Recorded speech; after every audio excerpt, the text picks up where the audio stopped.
Bueno, doctor, ¿cómo te va? Buen día, gusto saludarte.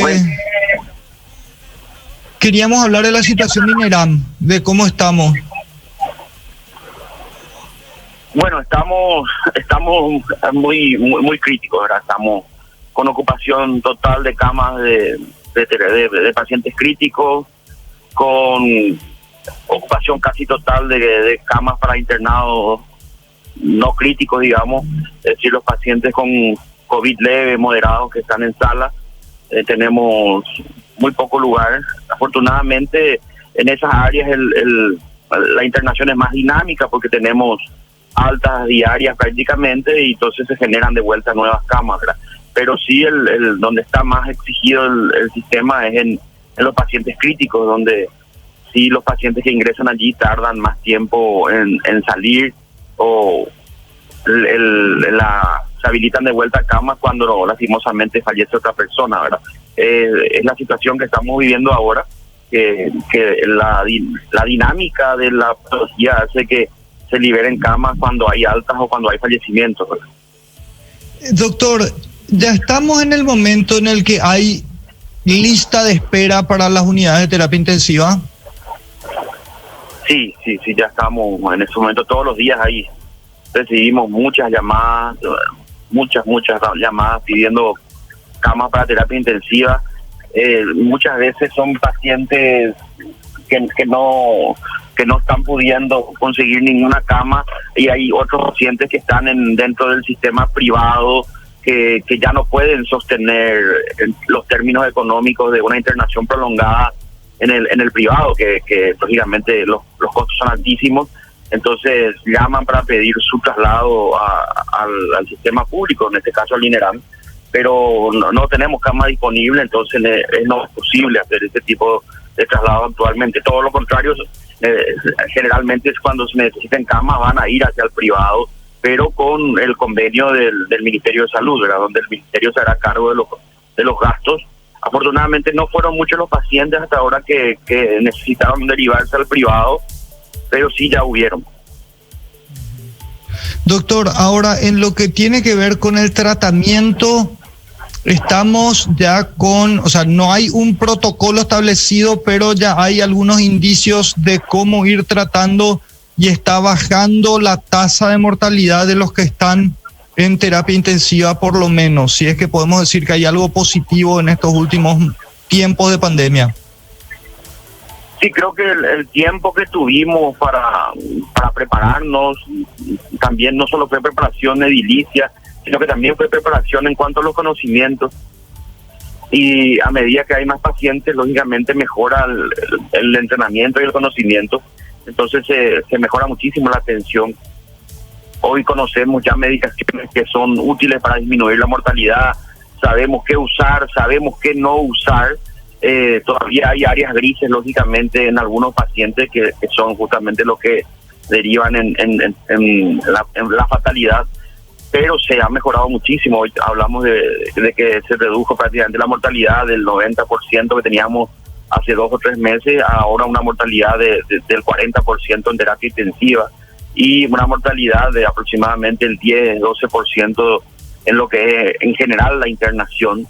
Hoy por hoy, con todo lo que aprendimos, los pacientes tienen muchas más posibilidades de salir de la internación en forma correcta que terminar con un desenlace fatal, ¿verdad? Doctor, una cosa que te quiero consultar también, que me pasaron la info, es que una persona entra a la terapia por COVID, pero el COVID lo que hace es dispararle otros problemas. Empieza a tener problemas renales, empieza a tener problemas cardíacos, empieza a generar trombos y después, bueno, si se le llega a intubar o se le mete el respirador, empieza a tener infecciones por el respirador, y que el tiempo de utilización de la cama de terapia intensiva por COVID, si es que le agarra, bueno, tiene su tiempo, pero después todas las complicaciones adjuntas son las que hacen que se quede mucho tiempo en terapia intensiva.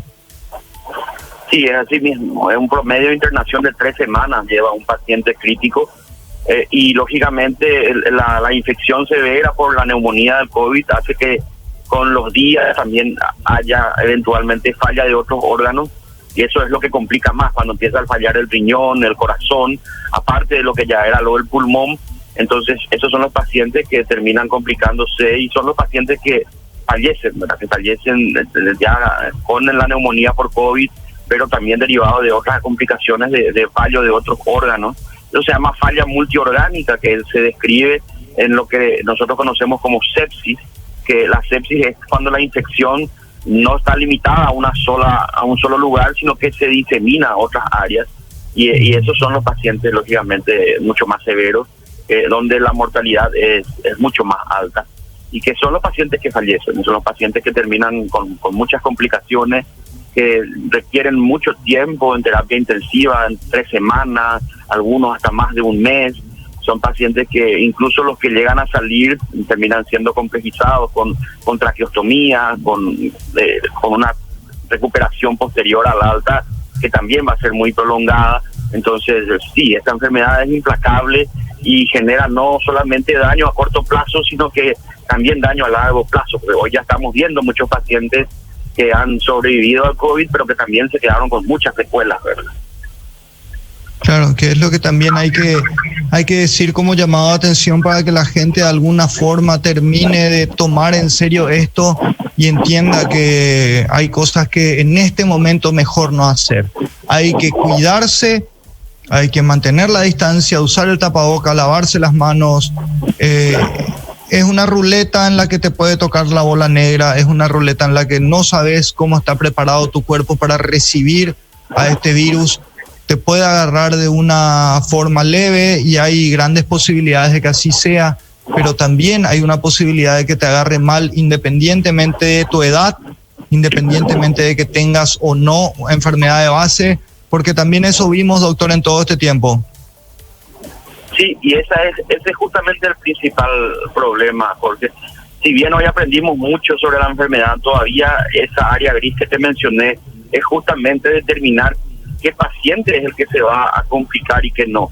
Hoy tenemos algunos parámetros que pueden ser útiles, pero no son 100%, y hemos visto pacientes jóvenes sin factores de riesgo que se complican, pacientes adultos mayores con muchísimos factores de riesgo que tuvieron solamente cuadros leves, y esa gran variabilidad es lo que hace que permanezcamos siempre en alerta, con una incertidumbre muy importante sobre saber qué paciente realmente es el que se va a complicar o no.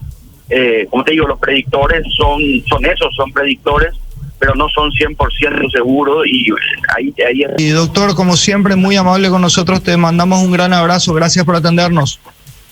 Otro abrazo, buen día para ustedes.